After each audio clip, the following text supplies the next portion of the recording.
Good afternoon and welcome to today's local government education program provided by the University of Illinois Extension. I'm Nancy Wodralgo, Community and Economic Development Educator for U of I Extension. For sound quality, we're going to mute the mics during the presentation. If you have any problems connecting, add those questions to the chat space, as well as any questions that you have during the presentation as well. And I'll monitor, myself and Laura will monitor that chat space and pose those comments or questions to the speakers at the end of the presentation.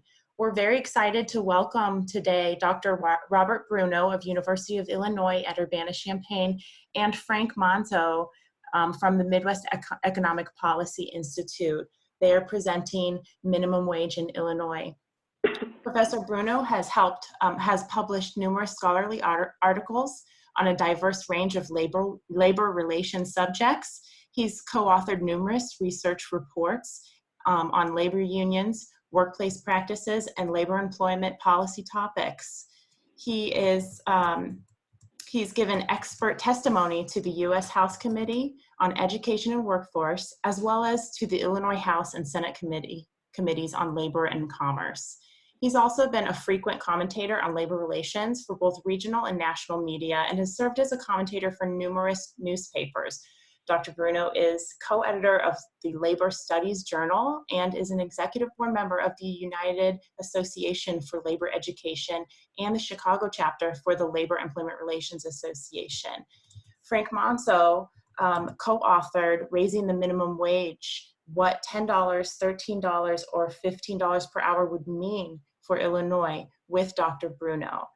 Monzo has a Master's of Public Policy from the University of Chicago, the Harris School of Public Policy, and he's got a Bachelor in Arts in Economics and Political Science from the U of I right here at Urbana-Champaign. We're very lucky to welcome both of you on for this exciting webinar. This webinar is going to be recorded today and will be made available on our local government education website following the presentation today. As well, I will be sending participants a PDF of the slides and links to resources as well for today's webinar. At this time, I'm going to turn it over to Dr. Bruno and Frank Monzo. Thank you so much. Thank you, Nancy, and thank you to everyone at U of I Extension for inviting Frank and I to facilitate this webinar. And we want to also welcome all of our participants. Thank you for your interest in the topic and your putting aside some time to join us. I wanted to just briefly explain to you how Frank and I will be proceeding today. We will jointly present the webinar. I will present a few of the opening slides, then turn it over to Frank for a bit of time, and then a little bit later on I will return. I also wanted you all to have a real appreciation for the extensive amount of analysis that has been done on minimum wage. In many respects, it may very well be the most studied of all public policies addressing the labor force, addressing the impact of an income policy. Keep in mind that we not only have the federal minimum wage, but of course we have 50 states, and all but 5 of those states have their own minimum wage. So you have quite a large number of data points, and then for each of those states that have their own state minimum wage, particularly a minimum wage that is greater than the federal minimum wage, and there are 29 states that fall into that category, they've changed their laws multiple times. So you have all of these different data points, and then you have different time periods in which the law has been changed. And each time there's been a change in what the rate is, there's an opportunity to study the impact. So there is an extensive amount of literature, and it's very robust, it's very rich, very extensive. We know quite a bit about minimum wage policy and its impact. The vast amount of it is focused on the impact on labor markets, on firms, on employment, on the change in family income. So it is largely focused on the broader economic implications. Very little specifically address how it might impact public bodies. Getting that, or notwithstanding that, what we're going to do is we're going to take you through what the literature shows, how it applies to Illinois, and we do that to set a context for then moving into some elements that I think will be particularly relevant to all of you as people that work in and manage government agencies who are part of public units of government. And hopefully this will give you a sort of greater understanding of the policy and its implications for each of you. Okay, so with that, why don't we begin, and we'll look forward to taking questions from all of you at the end of the presentation.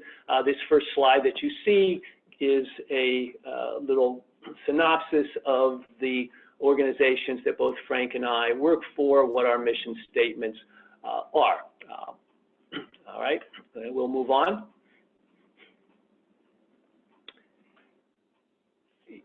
We want you to have an appreciation that in addition to what I said a little earlier about the extensive amount of analysis that's been brought to minimum wage across the country within each of the 50 states by multiple researchers, both Frank and I have been co-authors of a number of different studies. So we have also taken a deep dive into this topic and have produced various reports in an attempt to try to shed some insight into the way the minimum wage works in Illinois, what its impact might be at different wage levels. So if you're interested in additional reports, you can find them on both of our on our websites.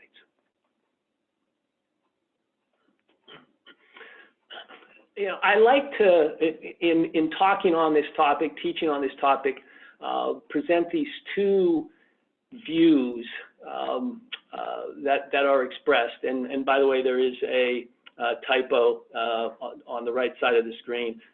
Looks like I got my economist confused. That's not meant to be Richard. That should be Milton Friedman. So I have the incorrect person labeled there. But for the moment, look at the left slide. This is a statement from Teddy Roosevelt. And I like presenting this and placing this in your consciousness here at the beginning of the webinar because we're going to talk a lot about minimum wage and its economic impact, but it also ties into the very idea of what we would expect from our citizens. I mean, what kind of public policy is important to create a foundation for people to participate within their government, within their democracy.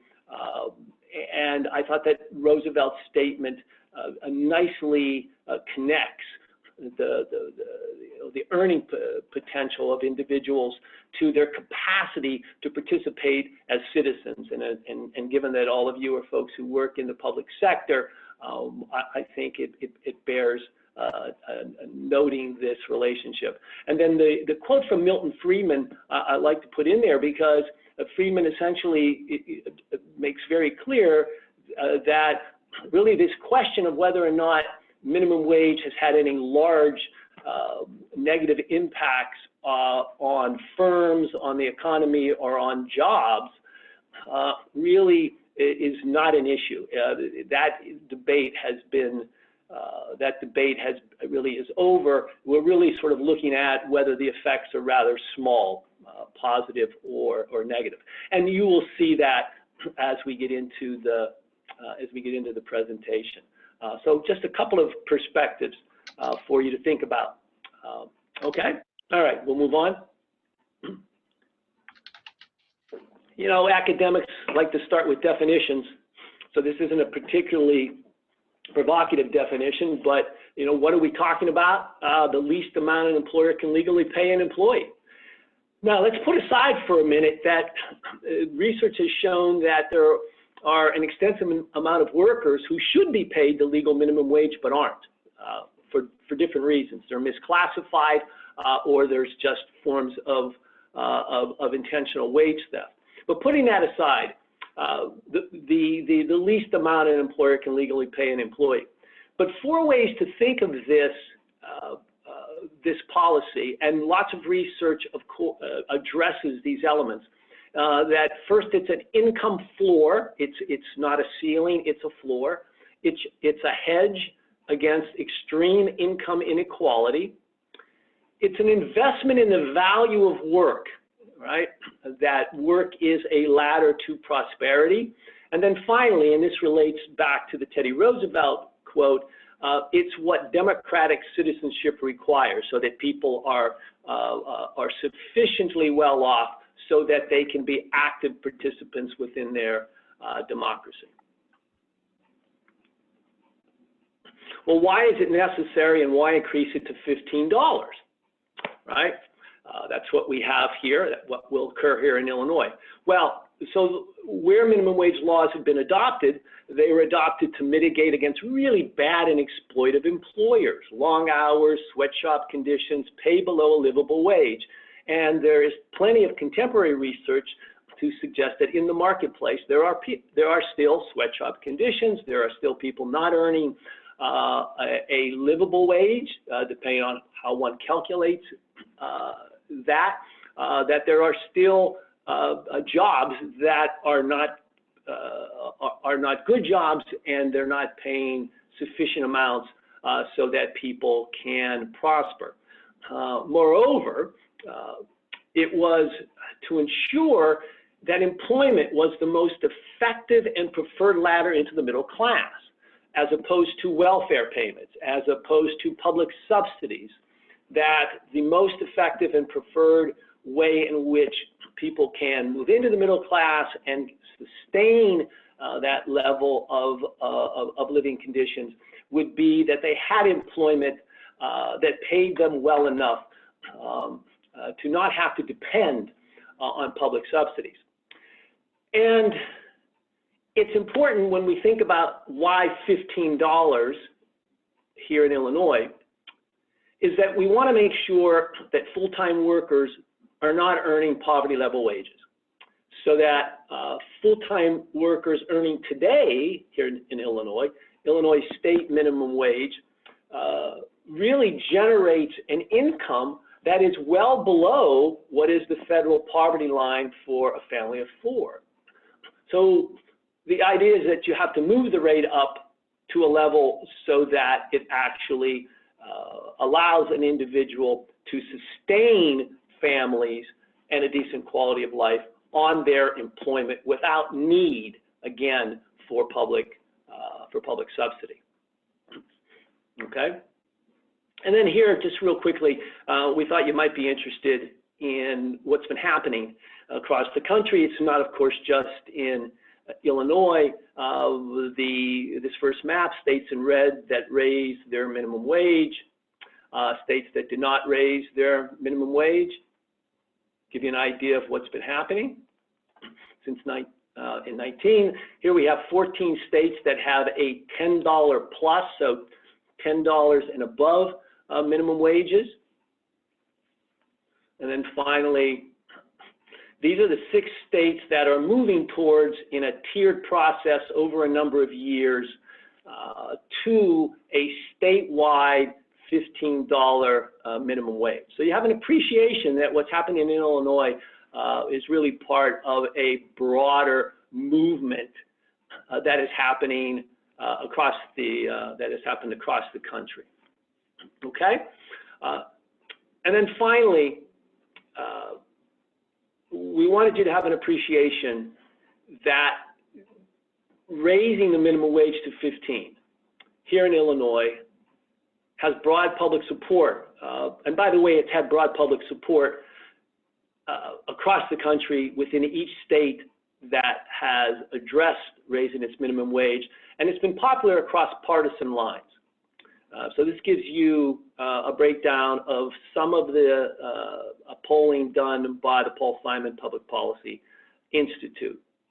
Now, obviously, there is some difference across the state based on geography, but overwhelming support across the state. Okay, with that, I'm going to step back and I'm going to allow my colleague, Frank, to walk you through some of the nuts and bolts of the economic impacts of minimum wage. Frank? Thanks, Bob. This is Frank Manzo now on the line, so hopefully everyone can hear me. This Southern Illinois University poll, clearly shows that voters wanted an increase. But now we'd like to really take a few minutes to review what the academic research has found. As Bob said, there's a large and substantive and growing, quite frankly, body of research on this topic. And real-world economic data doesn't always match the kind of economics 101 theory of what policymakers kind of once thought would happen once the minimum wage went up. So let's briefly discuss the impacts on worker earnings, employment, impacts on businesses, and impacts on consumer prices. These are really the main topics studied in this area. Economic research is actually quite nearly unanimous in concluding that minimum wage increases boost worker earnings. And so a higher minimum wage has been associated with higher worker earnings in about 90% of all studies that look at this. And this is really for those that were previously earning below the new minimum wage. And so that's who the policy is really intended to affect. But it's also worth noting that about 80% of the studies find that the minimum wages produce a spillover effect, meaning that those earning kind of just above the new rate, so those earning now just above $15 an hour, are likely to see a small increase in their earnings as well. Now, perhaps the most influential study on this topic was a report by 3 economists who looked at border counties and looked at counties where on one side of the border, the minimum wage was higher than the other. And in these pairs, there's almost 1,200 county pairs. The researchers found that a 10% increase in the minimum wage, so a modest increase, was found to boost the overall earnings of teenagers and restaurant workers, kind of the workers you expect to really be impacted by the minimum wage, and increases those earnings by about 2% for both of them. So point being is that overall, the policy is working as intended in a lot of areas. Now, there are often very mixed headlines on this topic, right? Some good, some bad. And often the question is, does raising the minimum wage have that large impact on jobs? As Professor Bruno noted, very popular economists and very well-known economists like Milton Friedman have said, that debate's kind of settled. It's really on the extent of the impact, and it's not really that large. The very complicated answer to it is that it really just depends. Because of course, at some point, there's a point where a very high minimum wage would actually hurt jobs, right? If the minimum wage is $100 an hour, organizations cannot afford to operate or turn a profit. But clearly, $8.25 an hour, which is what we have in Illinois, really hasn't hurt jobs. Illinois has had its lowest unemployment rate on record. It has its lowest unemployment rate on record right now. And our economy has grown for 92 straight months with an $8.25 minimum wage. So what is the threshold where it becomes too high? Now, in general, we haven't hit that point yet across the country. The economic consensus is that minimum wage hikes have had little to no effect on employment or hours. An analysis of 64 studies found, again, this 10% number, 10% increase in the minimum wage was associated with a 0.2 to 0.6% drop, a very small drop in hours and employment. And many of those studies found no negative effect. What about Seattle? Sometimes there's been mixed economic data coming out of Seattle, and really it's based on two studies that show different and mixed results.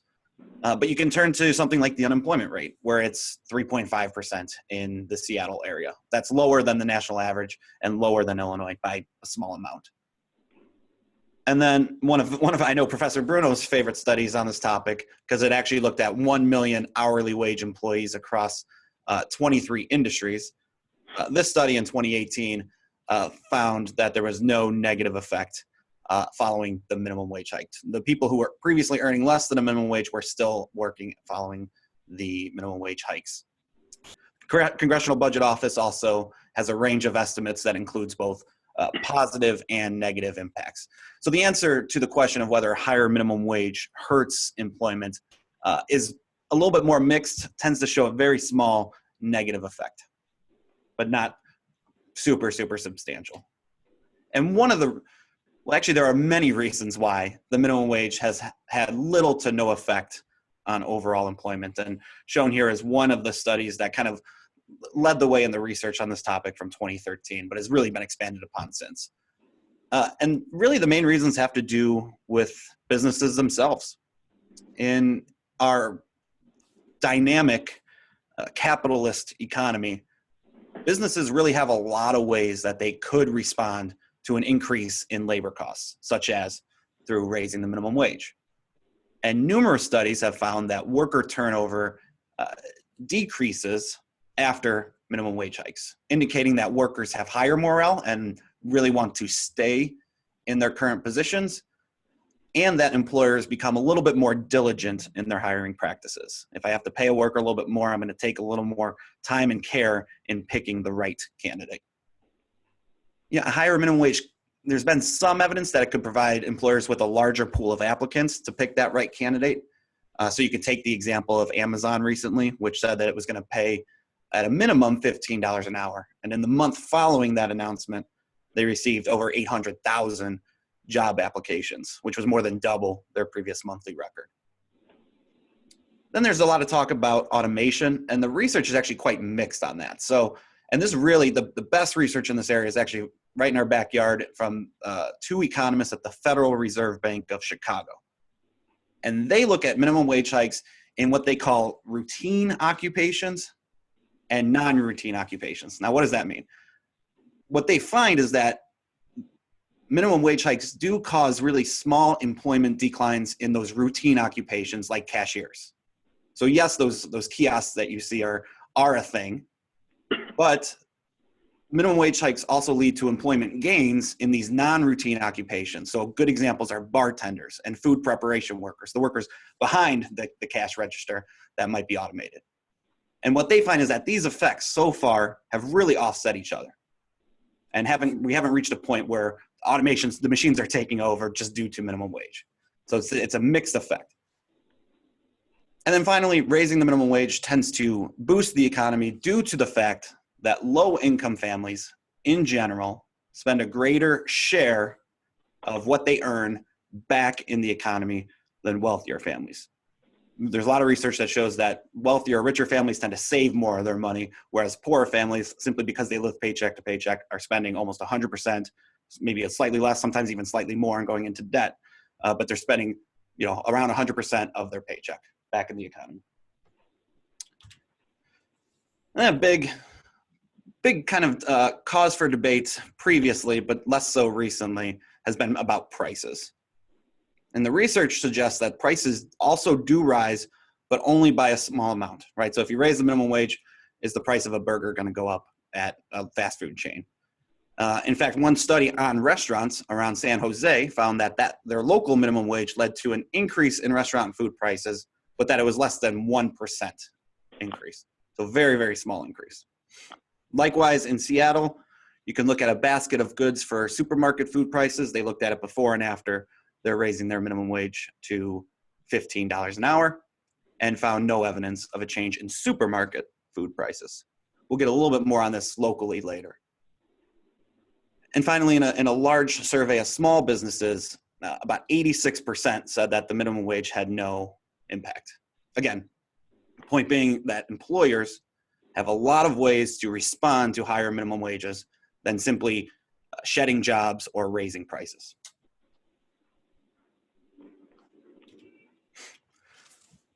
I also want to mention a really recent paper, actually July 2019, so very recent, which really sought to find out how a $15 minimum wage might affect rural areas across America.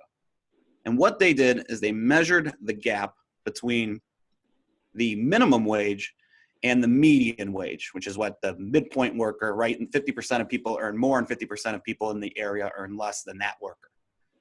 And so they compared that gap to similar places that over the past 3 decades have had minimum wage hikes. And in that comparison, they did not detect any negative effect on jobs once again, but they did find evidence that wages went up and poverty went down. Now I want to, and Bob and I really want to localize this webinar and focus for a little bit here on the effects of Chicago's ordinance. Now, many of you may know that over the past 5 years, the city of Chicago has gradually increased its local minimum wage to $13 per hour.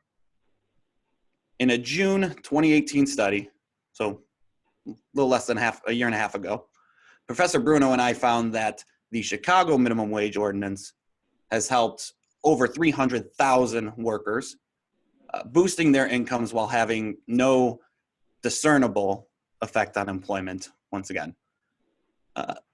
The hike had the largest effect on low-skilled workers, such as those in cleaning and maintenance jobs like janitors or those who wash cars. And at the same time, we looked at job growth, and we looked at growth in the city of Chicago versus the surrounding suburbs where minimum wages were actually lower. And what we found is that job growth was actually slightly higher in the city of Chicago. That could be due to a number of factors, but clearly the minimum wage did not have a negative effect on employment. Or if it did, it was offset by favorable conditions for job creation and higher spending by those workers who got a pay raise. Low-income workers in other parts of Illinois, meanwhile, were falling further behind. Now, again, this is now about prices and about prices in relation to the Chicago minimum wage ordinance. So the graph starts from the beginning of the ordinance and then right before actually the ordinance through the second half of last year. And this is according to the U.S. Department of Labor, but prices for all items have not gone up as fast in the Chicago metro area as they have in the rest of the Midwest or nationwide. The Chicago area on this graph is in green, the Midwest is in gray, and the national average is in black. Now, this is for all items, which includes food and housing, clothing, transportation, things like healthcare and education, which are, of course, always rising in cost. And so maybe this is not the best snapshot. Maybe we want to only focus on food and beverage prices. That's what this graph does. And again, according to the Bureau of Labor Statistics, the Chicago area has only seen a slightly higher rise than the rest of the nation since the city began raising its minimum wage. This difference, if we apply this difference here, and Bob and I have done this to a Big Mac meal for the city of Chicago at McDonald's, we'd be talking about less than a 5-cent increase in that meal in the city of Chicago. It's actually 3 cents. That's the difference here. We're simply not seeing a dramatic rise in prices. Now, we also explored the early impact of the Chicago minimum wage hike by sector. And I think this is where we start becoming even more and more relevant for this group. There's a lot on this slide, and I apologize. But here are the key points. Overall, raising the minimum wage had the largest and most positive effects actually for employees at nonprofit organizations in the city of Chicago. And those nonprofit workers saw an income increase of around 5% due to the minimum wage hike, and actually experienced a slight increase in employment.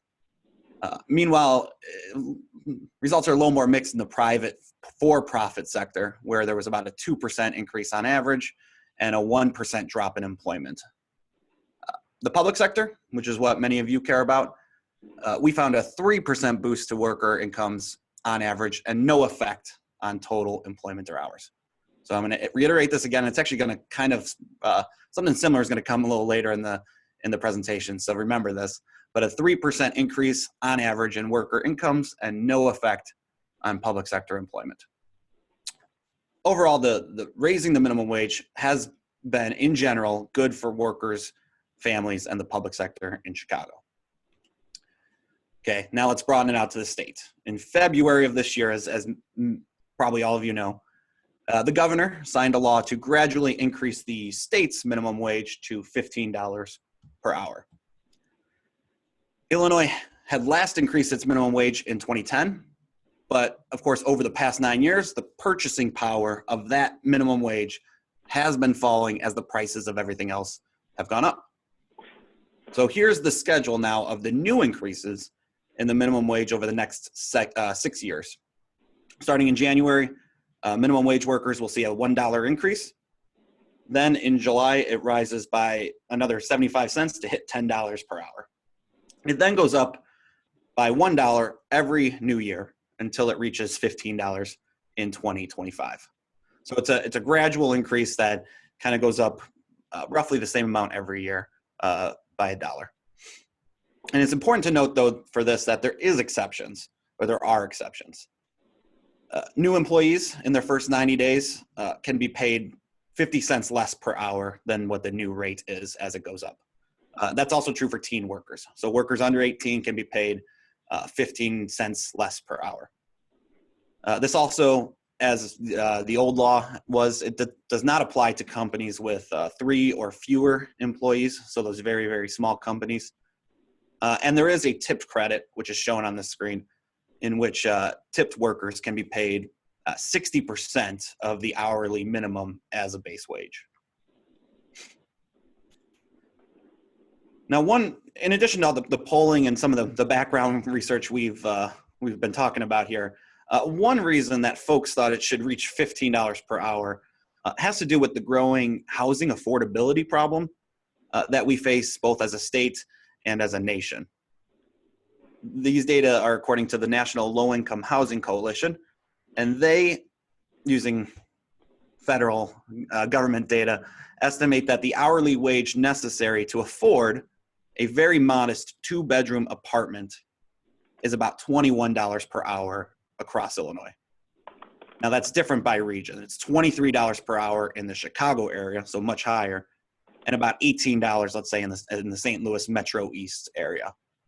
But even in rural Illinois, counties like Hardin and Perry down south, the lowest hourly wage needed to afford a modest apartment right now is $13.40 per hour.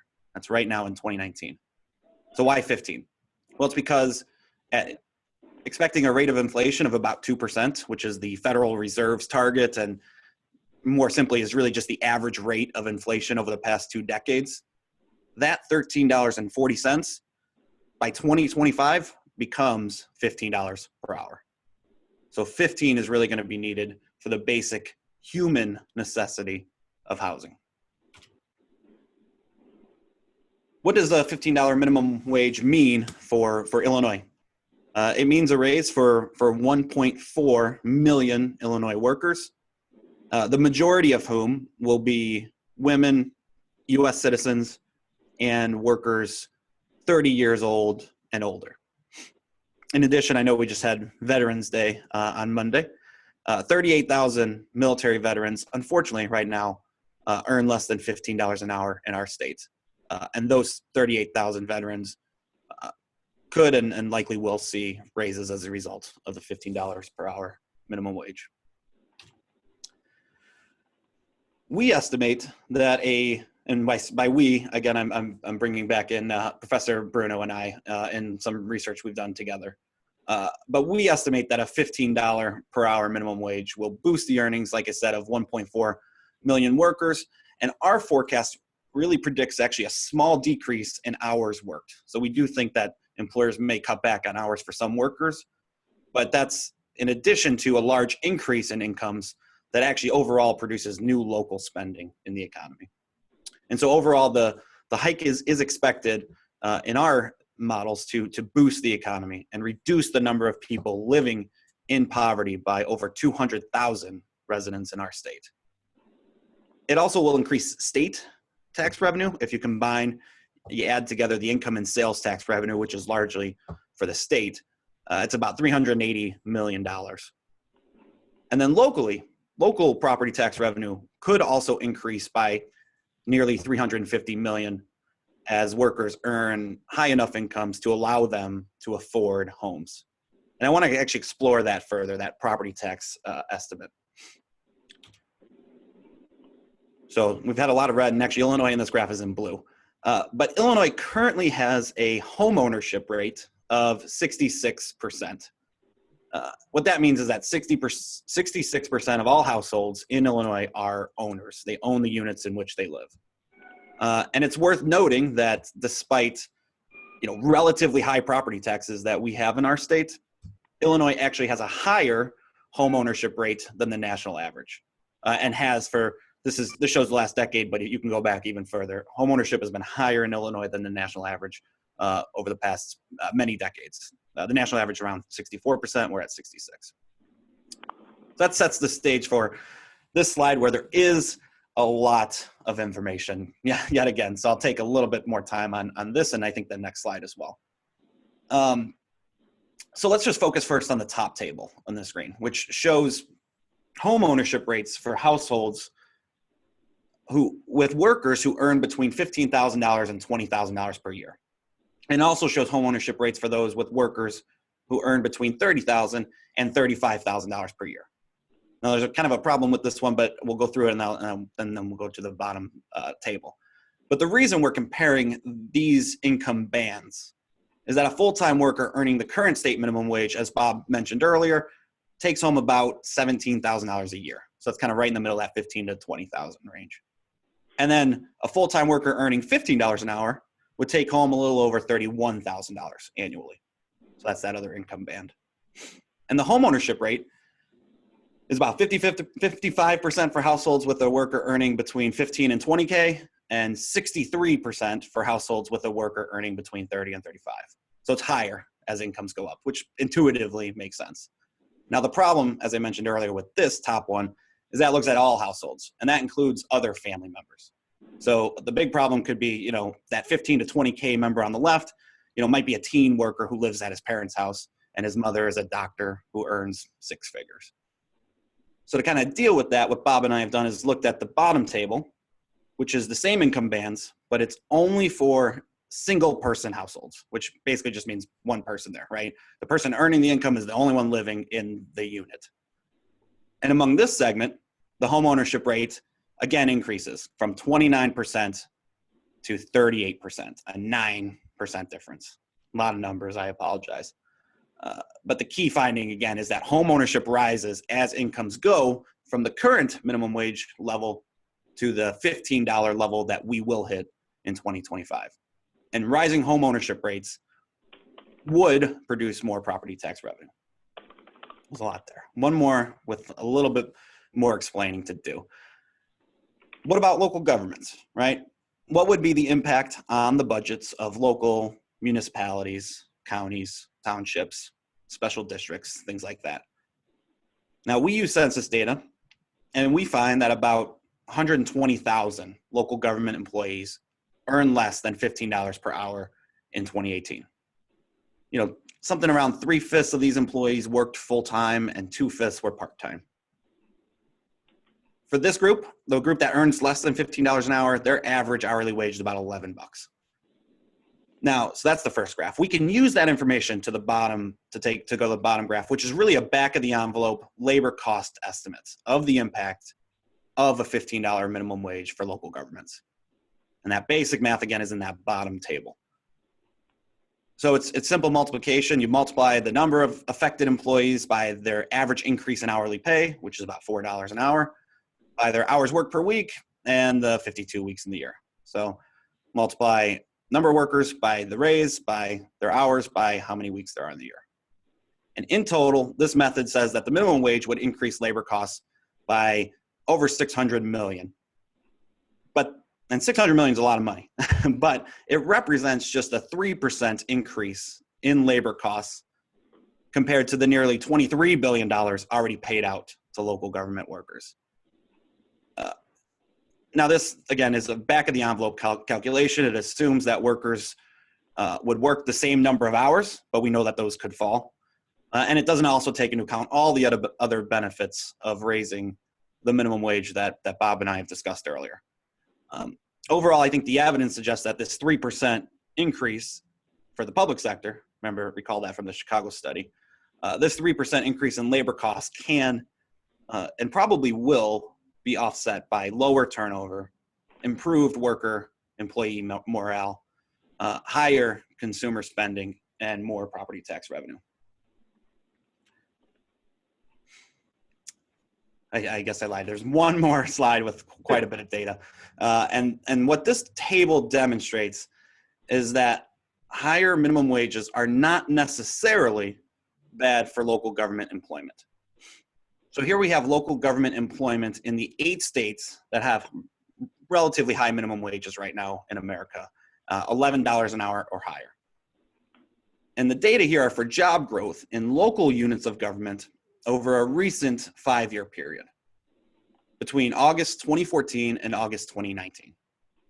And as you may be able to see, local government employment only fell in 2 of the 8 states while growing in the other 6. So 75% of the states with high minimum wages have seen local government employment grow, including by as much as 10 and 12% in Washington and Colorado. Now, overall, you combine all 8 of these states and you see that local government employment in those 8 states has grown by 6% over the last 5 years, even as their minimum wages have gone up. Meanwhile, unfortunately, for a lot of different reasons, Illinois' local government employment has been relatively stagnant. And the US average hasn't really been that much better either. Again, point being, in general, the modest increases in the minimum wage have not seemed to doom local governments. Now, one final slide before I turn it back over to Professor Bruno. We do, of course, understand that property taxes are a concern. And of course, you may be aware that the governor has appointed a property tax relief task force to produce a report by the end of this year. Now, in 4 previous task forces since the 1980s, the unanimous conclusion has been that the main driver of high property taxes is not really labor costs or local government spending, but rather the low level of state funding for public services, public infrastructure, and in particular, public K through 12 education. This task force is going to realize the same thing. We understand that you may be worried that you or your local government may need to raise property taxes, which are in fact regressive and hurt working families most in order to pay for a higher minimum wage, which is supposed to do the opposite in helping working families most and reducing inequality. But based on all of the research, and I'm going to turn it over to Bob if he has any additional thoughts, but I don't think we believe that the rise in labor costs will be significant enough to merit higher property tax rates, given those reductions in worker turnover, increases in sales taxes, and increases in home ownership that we mentioned earlier. But we also conclude that the state does need to invest more locally. Now, Bob, I'm going to turn it back over to you and let you take over for the final, I think, 4 slides here. Thank you, Frank. Well, I want to be very conscientious of our time, and that there are some questions folks would perhaps like to engage in. What we have here is, and I won't go through it piece by piece, but obviously, if there are increased labor costs, the question will arise, will public bodies look to offset that by outsourcing work, or what we've often called privatization? I wanted to just present some of the literature on that topic.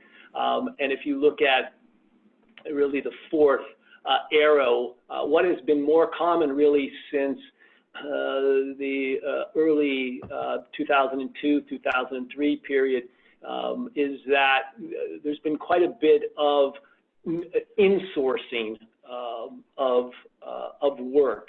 Work that had one time been contracted out, now coming back in, and it's far more the case that there is this sort of combination of still outsourcing going on, but then bringing services back into the back within the public body.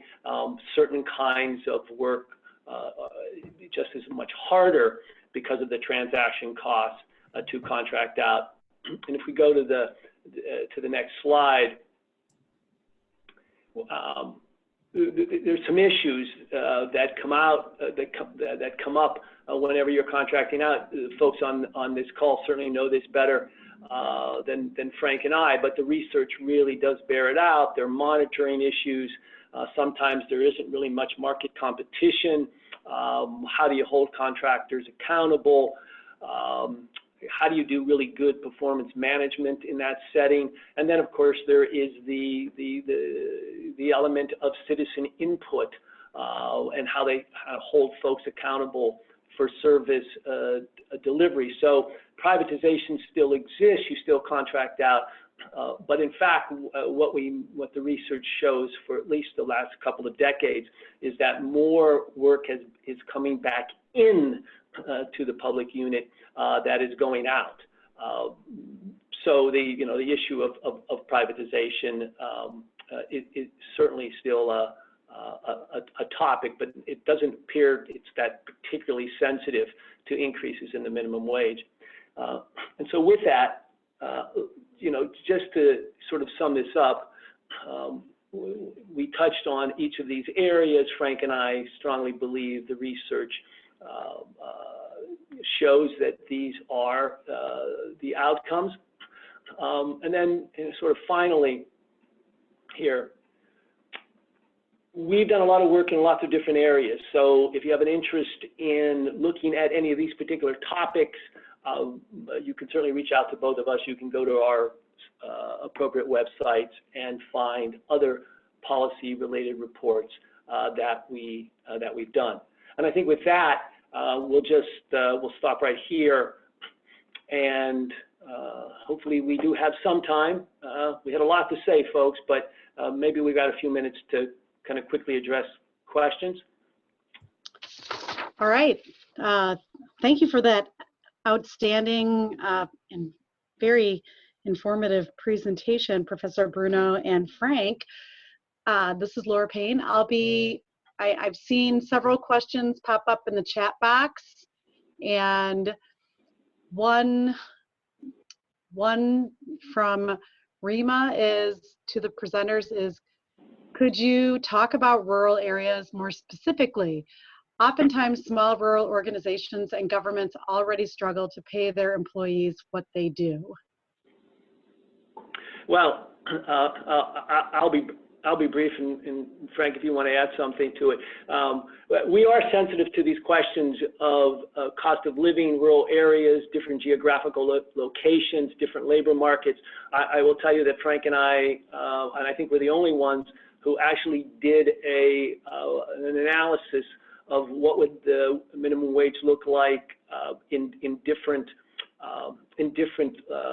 parts of the state based on different levels of increases. What we do know, however, from the largest, the more robust studies, and Frank referred to one, is that even in rural communities, increases, and we don't know what $15 necessarily will do, right? That's new territory. But past increases across the states have not debilitated public bodies. They've not led to having to lay workers off. It's not led to sort of financial shocks. to a great extent because the local economy is increased. The local economy actually improves because people are earning more. Businesses do make adjustments, and the end result is you have better economic conditions. And under better local economic conditions, public bodies usually have more resources than fewer resources to operate. But I understand the sensitivity to it, and we're just not certain, what 15 will do. Thank you for elaborating on that. Another question from a participant is, why was the minimum wage enacted uniformly across the state instead of on a cost of living graduated basis as some other states have done? Yeah, well, and just sort of, the question of why, I guess, gets into the intent of legislators, and certainly Frank and I can't speak to what their intent is, but I think the literature largely suggests that a statewide uniform approach generates the largest statewide benefit, and that there are, not substantial negative outcomes in different geographical areas. Certainly, that is an option that could have been pursued, but neither Frank or I could really speak to what the political considerations were. And if we had more time, we can certainly talk about the economics of it, but I'm afraid that will leave us without any time to answer any other questions. I'm sorry. Thanks. So another question is, do you have any suggestions for resources to support nonprofit agencies that operate mainly through federal grants and will not see an increase in grant funds to support, to sort of like offset the increased minimum wage? So it's that catch-22, right? Yeah, that's a good one. That's a really tough question. Obviously, obviously finding ways to put pressure on those federal agencies, state agencies that provide grant money to increase that amount by what your overall labor costs might increase by, particularly if you're not getting a significant contribution from local revenue sources. I mean that is certainly a challenge to nonprofits. Keep in mind the one slide that Frank did show. We talked about how nonprofits actually did well in the Chicago community. They really did not suffer a lack of resources. Now, Chicago may just be a big exception given the market in Chicago, but I would submit that's probably another interesting area of research that we could that would bear having a little bit more attention to, and maybe something Frank and I would be interested in hearing more about. I'm sorry that's not a very good answer for you in the short run. And I think we have time for just one more question. And a question early on that was posed was, increases in homeownership is just who owns them. They are already owned and property taxes being paid on them. So is that an indicator? Bob, you want me to take this briefly? Yeah, and you can add? yeah.